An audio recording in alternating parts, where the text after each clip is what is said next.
Mesdames, mesdemoiselles, messieurs, je suis très heureux de vous retrouver du côté de Bavois. L'occasion pour moi de saluer Yverdon Sport et sa promotion en Challenge League au terme d'une superbe saison. Enfin, serait-on tenté de dire qu'ils avaient déjà l'opportunité d'être promus l'année dernière et qui obtiennent donc leur promotion. Bravo aux Yverdonois. On leur souhaite bien évidemment bon vent pour la suite.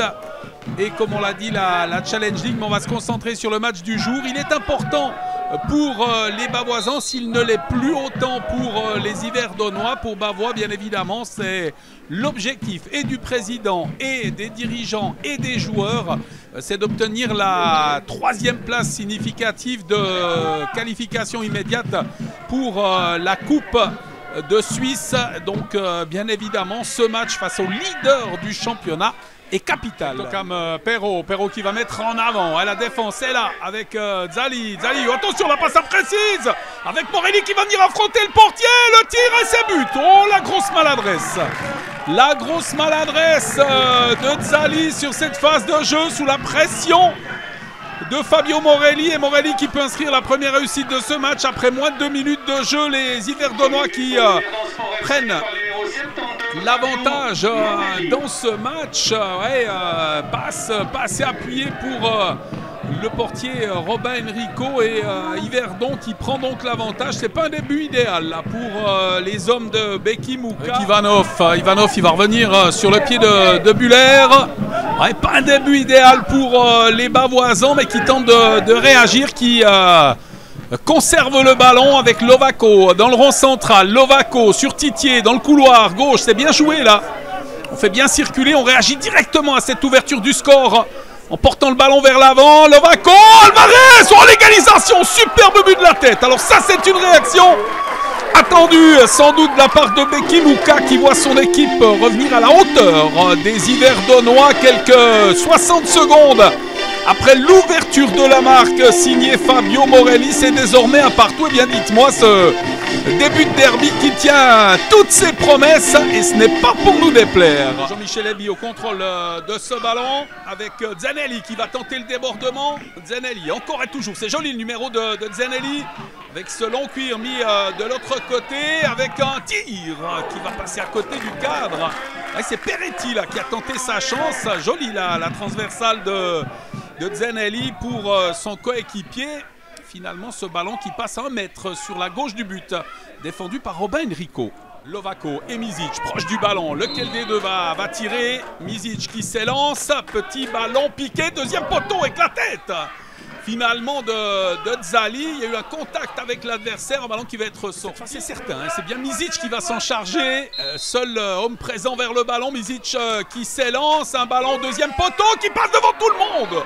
Oui, alors le portier in extremis, là, Christophe Guedes, qui peut détourner ce ballon, le propulser en corner.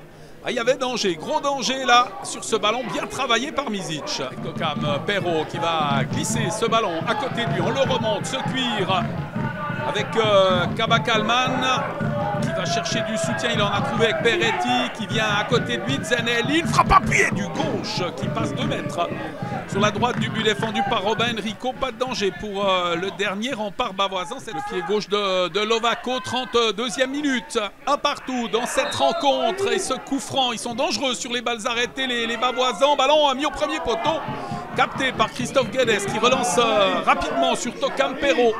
Avec le contre, on estime qu'il n'y a pas de faute. Le joueur bavoisin s'étant lancé pour tenter de tacler ce ballon. Tokam Perrault qui s'avance, Izeni qui vient à sa rencontre et qui commet la faute. Et tout de suite, il va réclamer vers l'arbitre, estimant qu'il y a eu la faute avant sur le contact avec Tokam Perrault là, et c'est un coup franc extrêmement dangereux là pour les Yverdonois. On joue la 33e minute. Zanelli en étroite discussion avec Fabio Morelli. Les deux joueurs proches du ballon. Ça semble être Zanelli là qui va s'en charger. Il prend beaucoup d'élan. Le numéro 11 Yverdonois dans cette 34e minute. Zanelli, frappe appuyée, c'est superbe. Oh, ce qu'il est beau ce but. Magnifique réussite. Quelle frappe de nul. C'est une pépite ce but marqué par Zanelli qui permet à Yverdon de prendre l'avantage. Pour la 2e fois de la rencontre, c'est un tir puissant mis hors de portée de Robin Enrico et les Yverdonois, leaders de ce championnat, qui prennent une nouvelle fois une longueur d'avance sur le FC Bavois. Attention à cette balle arrêtée, on est à 4 minutes pratiquement du terme de cette première période. C'est le genre de ballon qu'il faut apprécier le mieux possible avec un ballon qui passe dans tout le monde. Il n'a pas été touché et c'est sans difficulté que Robin Enrico peut s'en saisir de ce cuir. Le dégagement dans le rond central. Cette balle le long de la ligne de touche. Ivanov qui va perdre son duel. Attention à cette relance de Tocampero qui s'avance, qui glisse à côté de lui. Bunyaku qui rentre dans les 16 mètres. Le tir de Gentian Bunyaku et finalement ce ballon qui passe à côté.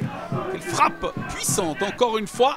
Celle-ci n'était pas cadrée, elle n'a pas inquiété le portier Robin Enrico. Dernière opportunité dans cette première mi-temps, on est rentré dans le temps additionnel. C'est Misic qui va se charger de ce coup franc, permettre à Bavois de tenter de revenir à la hauteur de leur adversaire. Oh la reprise de Begzadic et ce ballon qui passe par-dessus la transversale. Ouais, ça avait le poids d'une égalisation là, cette balle arrêtée, déviée par Begzadic. Ce ballon qui vient flirter avec la transversale. Le début de cette seconde mi-temps du côté de Bavois sur cette marque de 2-1 en faveur des joueurs de Jean-Michel Eby.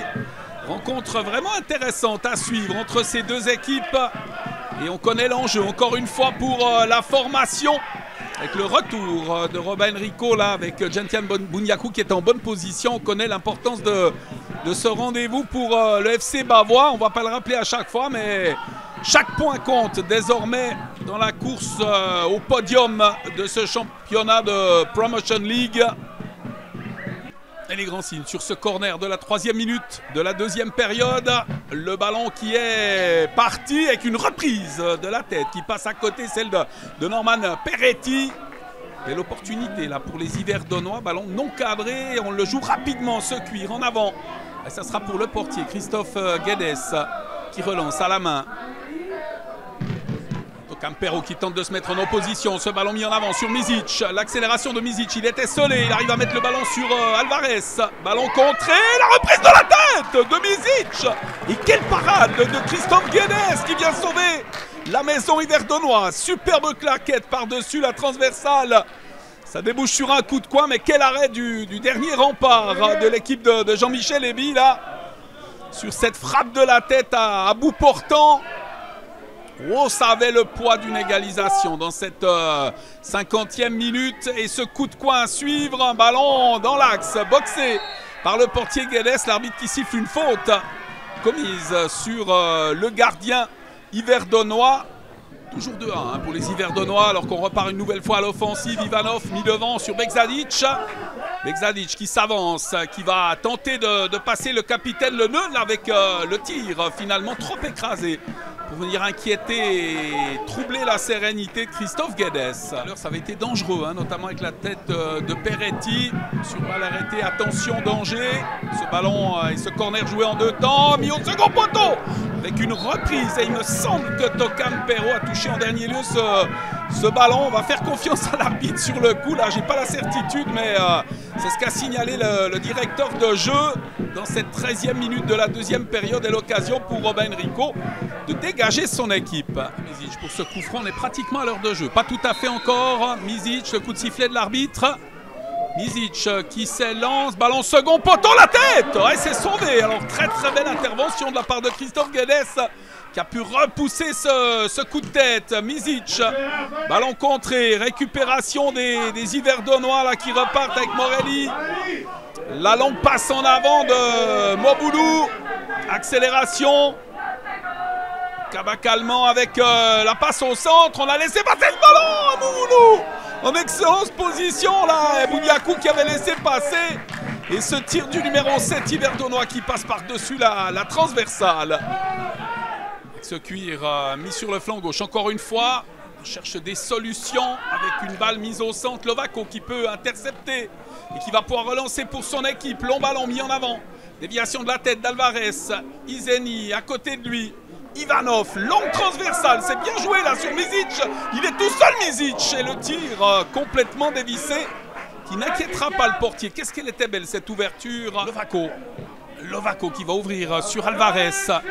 17e minute de cette deuxième mi-temps. Alvarez, le buteur du FC Bavois à l'offensive avec un centre. Ballon repoussé, dégagé de la tête par le Neun. Ça va revenir dans les pieds d'Alvarez. Alvarez, le crochet, c'est bien joué. Alvarez, la frappe du gauche, premier poteau et c'est but. Oh, l'égalisation! Magnifique travail, quel bel effort d'Alvarez qui remet les deux équipes à égalité. Le portier Christophe Guedes qui se fait surprendre.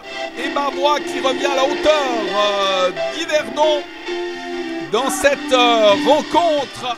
Buller qui vient devant lui pour le nouvel entrée.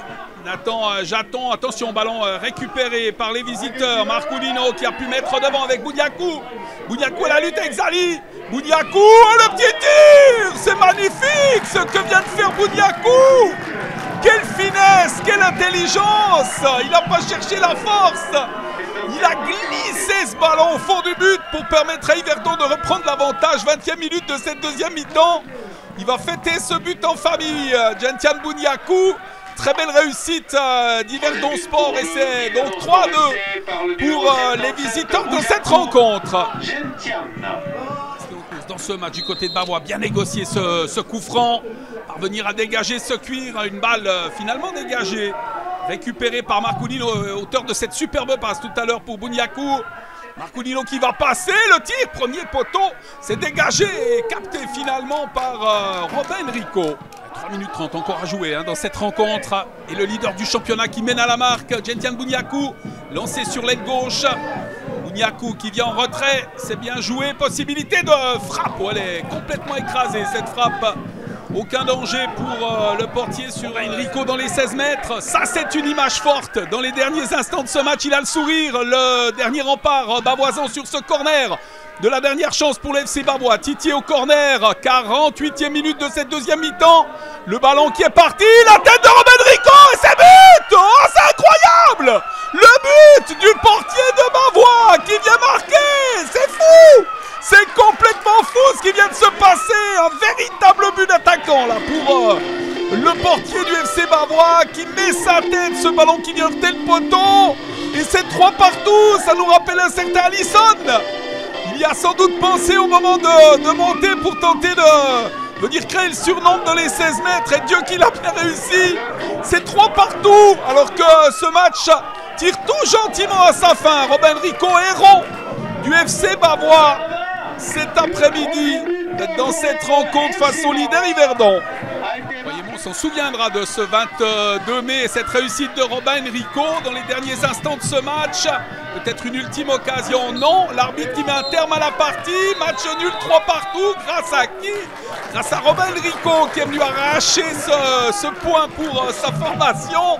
Incroyable Robin Enrico, incroyable Bavois qui se sera battu jusqu'au terme de la rencontre. Un nul logique à notre avis sur cette partie aujourd'hui. On a eu beaucoup de plaisir à suivre ce match. Prochain rendez-vous, il est important encore une fois pour Bavois dans la course à la 3e place. Ce sera un déplacement du côté du Stade Lyonnais avant un autre déplacement cette fois du côté de Cam. À très très vite.